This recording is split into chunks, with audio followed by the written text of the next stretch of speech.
r/nosleep. Hosted by you/screwy_Louis24. The Pandemonium Complex. Part 1. I've lived at this complex for a few months now. The people and things that live here are far from normal, to say the least. Things that nightmares are even afraid of. I can't leave, because it won't let me. The complex provides everything I need to survive if you know where to go. The only safe place is my room, number 224, and it's finally provided me with a computer to reach the outside world. It knows it can trust me now, and I'm no longer trying to leave. This place is my home now. I've accepted that. The thing that runs this place takes the form of a male bellhop in a straw boat hat and names itself Winthorpe, but I've seen what it really is and what it can do. It is God here, and as long as we're in its realm, there's nothing anything can do here about it. It mostly stays in the lobby's concierge desk if you ever wish to speak to it directly, but we all know its placement and appearance is just a formality to make us feel at least a little comfortable in our home. It and the complex are connected and yet separate. A God and a living universe together in symbiosis. They're both mostly harmless as long as you abide by the rules. 1. A tenant must never kill or fatally harm another tenant willingly. 2. Nothing may leave, but all can enter. 3. Your room is safe. 4. Rule 1. Is void when in another's room, but only to the room's tenant. 5. Damaging the complex or its property purposely is forbidden. You'd think these rules would stop anything from hurting you, but all those rules did was make the things that live here more creative in what they can do to you. There are things worse than death and pain. I've seen some that have fallen victim to the other tenants' creativity. Like me, there are some humans that live here and other mortal beings from either different worlds, realities, times, and everything beyond and between. Some have abilities of their own and some are nothing more than mortals with flesh and blood like myself. I've learned some things while living here and how to survive. The most recent was the victim of him and her. Him and her are dangerous to say the least, but minor compared to the other things I've seen. Him and her are shadow people, but not the kind that you know of. The two don't peek around corners or disappear when you see them. They make sure you can see them. The fear you permeate just makes the game more fun to them. Imagine a great white shark in an open ocean that's bored and all there is you and him. You can't escape them. There's shadows everywhere and the shadows are their room. The first you will see is him. I've seen him, but for now he has no interest in me. Just seeing him won't make you a target. That just means you have his curiosity, but not his interest, yet. He is a tall shadow man. They can change their size and shape, but most often he's about 7 feet tall. Looks as if he's wearing a fedora hat and long coat. He has no features and is as black as the darkest void. If you try to stare at him, you'll only make yourself a target. The only reason why I know his appearance is because I rode the elevator with him a few times and only once alone. Only glance, but never stare. Luckily, I know better than to stare at anything in this place, and I thought I was his new target until we seemingly reached his floor first and he was gone. They only appear and disappear. Even they can't seem to travel boundless in this place, and luckily the complex is always illuminated pretty well. There's rumors that they're the reason why Rule 5 was created, since the shadows are their domain.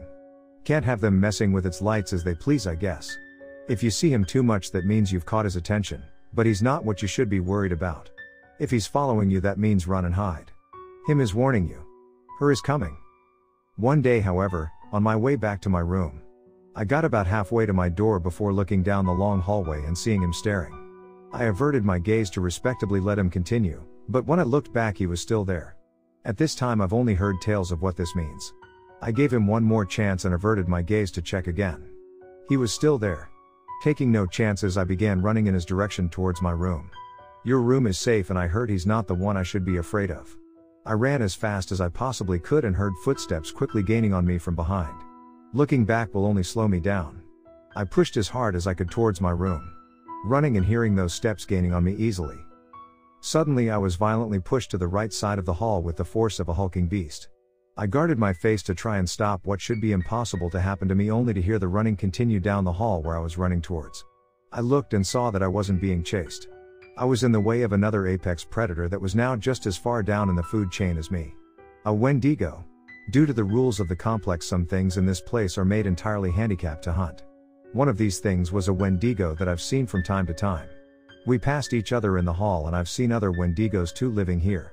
They are no pushover. Standing tall, they can match the height of him. They're skin to bone skinny. The palest of white skin. Their lips and eyelids have rotted off from hunting and feeding, leaving only dangling rotten raw flesh. Their eyes are always open and vigilant, but clouded like a blind man. They have almost no gums left to show the full display of what was once human-looking teeth. Long but few inky black hair remained on this one. Its hands and feet are at least twice as long as a human's. Their nails on their hands and feet match the status of their teeth. Black with rot, but long and sharp to hunt their prey. Black veins that once pumped blood in their human lives and now just holding coagulated remains. In the right circumstance, even a weak one can wipe out a small well-armed village.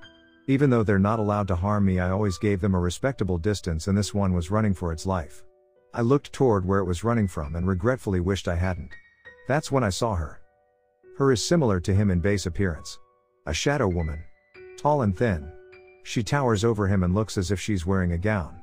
Her hair flows away from her head and moves like the wind, gently blowing it all around. They dance so slowly and methodically, like they're hypnotizing you, but what makes her all the more terrifying is, unlike him, her has a face. Like the Cheshire Cat from Alice in Wonderland, she only has a mouth and eyes. Her features float in the void that would be her face. Teeth that look like they each belong to a different thing. Varying as sizes, shapes and colors. Some babies, some are adults, fangs, healthy and new, and some rotten and old from age. They form into a long wide smile. She wears more than the average person, and the edges continue almost infinitely into the darkness and rotate like two carousels turning in opposite directions, like she's displaying her treasures. Her eyes have no lids and are yellow and bloodshot. The only thing darker than her and him is the pupils that sit in the center of eyes. She is a nightmare's nightmare, and now I've had the misfortune of being one of the few to see her. I heard what sounded like a screech mixed with a roar and turned back to the right where the Wendigo was running to.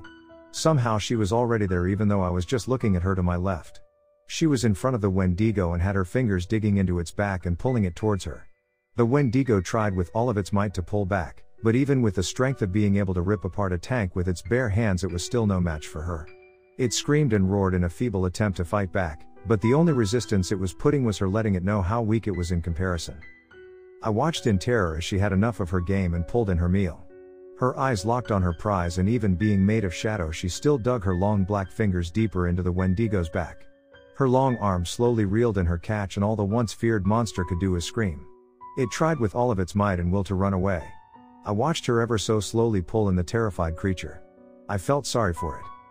She took its left leg and pressed it into her chest, and the Wendigo's food was immediately consumed into the void. She slowly pulled the creature into her body, and the monster screamed louder. I heard Wendigos can't feel pain, but whatever she was doing was far past whatever pain was. She pulled more and more of the creature into herself and rolled her eyes up with her head slightly tilted back as if she was thoroughly enjoying her meal. The poor thing reached out to me, and even with barely any features left, I can see it begging and pleading for my help in its face. I couldn't help but whisper, "I'm sorry." I watched as her hand covered the beast's face and smothered its screaming head into her body. The Wendigo's right arm that was still reaching out fell limp after its head was consumed. I watched as the last remaining limb of the now defeated beast faded into the darkest black. Her was still looking up, savoring her meal. The shadows are him and hers room, and all she did was apply Rule 4, for her, him and all the shadows are their room. She snapped back downwards and focused on me. I immediately covered my face and shut my eyes as hard as I could. Sitting on the floor in the hallway in the fetal position. I noticed I can still see her face even with my eyes closed. The shadows are her room, and my eyelids are no exception. I opened my eyes immediately at this realization, but looking around in the light, they were all gone. The Wendigo, him, and thankfully her. I took a second to gather myself and proceeded back to my room.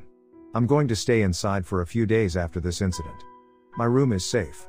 However, I've seen what else lives in this complex. Him and her are nothing compared to some of the other horrors that live here, and even if they were top of the food chain, they are but ants to Winthorpe and the Pandemonium Complex. Posted by you/screwy_Louis24. The Pandemonium Complex, the host. Part 2. The complex that I'm currently residing in is exactly that, complex to say the least. There's rules to follow and more lessons to be learned than there are stars in the night sky. 1. A tenant must never kill or fatally harm another tenant willingly. 2. Nothing may leave, but all can enter. 3. Your room is safe. 4. Rule 1. Is void when in another's room, but only to the room's tenant. 5. Damaging the complex or its property purposely is forbidden. I'd do anything to be able to feel outside once again. This place and the thing that runs it is a warden and a caretaker depending on how you treat them. I've been doing good, and my room has been getting some upgrades after I've lost everything when I disrespected this place. I finally have a mattress again, and even some of the cracks in my ceiling and wood in my floorboards have been fixed while I was asleep. Small progress, but progress at least. The laptop I was given is the only thing keeping me sane right now, and I think was only provided to warn others, but I think there's a problem. I've noticed that there was a small black spider, no bigger than my pinky nail with only 7 legs, in my room that has been watching me. I know this sounds crazy, but I woke up on the floor like normal a few weeks ago, and on the floor was a small spider. I wasn't moving and was about a foot or 2 away from my face, just watching me. When I started to get up, it scurried away under the broken floorboards and disappeared. I don't have arachnophobia or anything, but if it belongs to what I think it belongs to, then I may be in trouble. As crappy as this room is now, the door is completely sealed. No room for even the wind to get in. When the rules say, your room is safe, they meant it. It must have either followed me in or was on my person when I came inside from before. The next day after I first saw it, I woke up to it again a little closer, and once again it hid in the floor when I woke up. So after a couple of hours I came up with an idea. I went to my front door and slept as close to it as I possibly could. I laid there for a little over an hour with my eyes closed and pretended to be asleep. Just like before, I woke up to it watching me again, and almost the same distance away as last time. As predicted, it hid inside the floor again. I got up and opened my front door and tossed my shoes outside to simulate me walking out. As softly as I could, I stepped far over when it had crawled into and laid down eye level with the floor. I swallowed my breath and held it. I luckily can hold my breath for a long time since I loved swimming as a kid. Very slowly and cautiously I watched the small spider crawl out of the floor facing the door that I allegedly left out of. Once it was fully out and watching the door as it crawled slowly, I waited until it was above a solid holeless spot. I quickly slapped my hand with a cupped palm over my tiny intruder and captured it. Due to rule number 4, I know I could have killed it since it intruded into my room, and that it couldn't harm me due to rule number 1 and number 3, but I never liked killing pests. Even if they meant harm to me. Although it could just be a normal small independent spider, nothing living in this complex, no matter how big or small, will ever have the courage to break one of Winthorpe's laws. As tight as I could, I cupped my hand together as delicately as possible. I trapped my new guest in my palms. I awkwardly used my elbows to open my door while holding the spider hostage in my hands. It took a few tries, but I eventually got my door open. I walked a good distance away from my room before walking up to one of the ancient cheesy gold-framed hallway paintings that decorated the pathways. I cautiously released the spider onto the painting, and after hesitating slightly, it slowly crawled onto the decor and turned to face me. I told her to be more careful next time and to have a good day, my friend. Being alone in this place long enough will have you talking to anything that won't harm you. I was just glad to be able to speak out loud for once. It's been weeks since I've even heard my own voice. The small 7-legged spider watched me gather my shoes and retreat back into my room.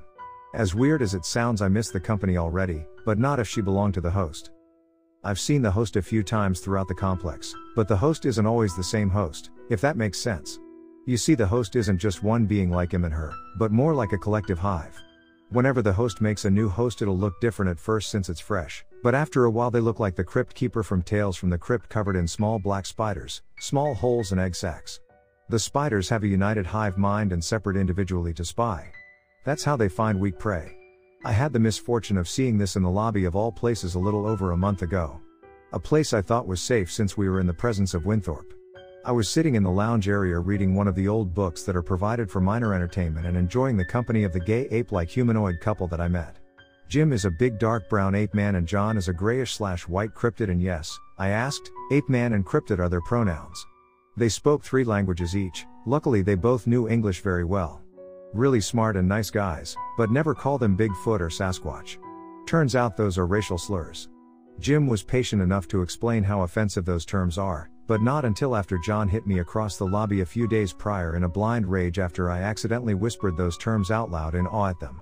Turns out they also have amazing hearing. We've been cool ever since though. We were peacefully enjoying each other's company in the lobby, reading, when suddenly the peace was broken by a single loud scream. Just slightly off the center of the lobby, the host had what looked like a powerless pure white-skinned elf girl pinned down.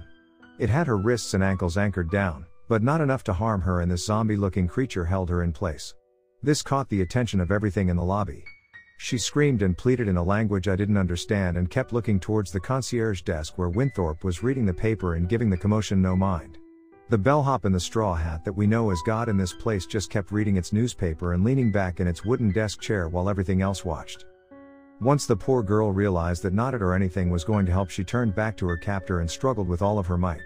No one and nothing wanted to intervene as to not accidentally break rule number 1. We all watched as the host opened its mouth, and what I thought was a long white bubbled tongue was actually a giant spider egg sac. It moves around like a worm looking for dirt. The poor girl screamed and cried in horror, and when her mouth was wide, it dropped. The giant egg sac wiggled and crawled into her mouth and forced its way down her throat. After the deed was done, the host released her. She ran away crying, and the host just got up and limped away like nothing happened. I asked Jim and John what the hell that was all about, and they explained what the host was. The host is a collective of tens of thousands of small black spiders. Their room is the host. They explained that the girl is doomed. That egg sac that was its tongue is covered in a venom that'll numb her nerves immediately, making her immune to all feelings. Even if her mouth was shut, that egg sac was lubed, and that venom would have just gone into her nose, ears or eyes. The eggs are tiny at first. Small enough to get into your tightly shut eyelids and past your eye. It makes the process painless, but that's just the beginning. Even if only 1 or 2 got in, the job still would have been done. It would only make the process longer. When those eggs hatch, the babies will slowly eat her from the inside out, but she'll never feel it or anything ever again. They'll replace everything they eat with their web and her fluids with that venom so as to not damage their new home. Those spiders are omnivores and will eat her down to the bone. Her body will rot, but hold together with webs, and after a while they will be able to control her every movement with those webs. She'll become trapped in her own living corpse and unable to feel or move anymore, like a living puppet. Then she will become the host. They only do this when the old home is fully decayed and with no more nutrients. They leave as much of your brain intact as possible, and they'll force feed you using your own body as a puppet, or use those holes your body is covered in as tunnels to carry anything you need inside you. When they're done, they'll just let whatever is left of you die on its own of dehydration, so they technically didn't kill you either. Since this is the process, they didn't break any rules. So now she will wait and will never know when the conversion is fully done. She will beg for death, but Winthorpe will not let it come until they're done with her. Even the Deaths and Reapers know better to answer her call, or else they'll break Winthorpe's laws. I didn't want to hang out in the lobby anymore after that, as much as I do miss Jim and John. I still see them in passing, but it's been a while now. Yesterday I ran out of food and had to make a trip to Don's Market. A room in the hotel that has a faded red and blue neon open sign where the room number should be. A Costco-sized market filled with almost any food imaginable that shifts constantly and run by one man named Don, who is a Nephilim. It usually only appears nearby when your room's food supply is almost or completely gone. That room is a whole other story for another day. I was on my way back to my room, both hands had bags full of groceries. I was looking over my goods when I exited, and you're unable to go back inside if you have supplies. The door shut, and in my moment of distraction I looked up and realized I was in between the now sealed door and the host. It was just a foot or two away from me. The once beautiful white-skinned elf girl from a few weeks ago is now only recognizable by the branded body tattoos her body had. She was bald, but the spiders gave her a head full of long gray webs for hair. Her galaxy-colored eyes are now an open pocket, and the other a giant egg sac going from its left eye to ear. Her body is covered in open holes for the spiders to easily access her insides, and they were running around all over her like a busy New York sidewalk. It was like looking into a decade-old dried-up corpse. Her jaw hung loosely open and only being held on by old flesh and webs. I can see the new tongue egg sac that wiggles around impatiently for a new host inside. Inside where the right eye used to be was a small black shine that moved slightly. I was frozen in fear and didn't realize it was now just a little over a foot away from my face. I was trapped. What I thought was the remnants of her left eye began to come forward into the light. Out of its open eye socket emerged a golf ball-sized spider. If the host was a hive-like collective, then maybe this was the queen and or mother. Once the spider crawled out more, that's when I noticed it had only 7 legs.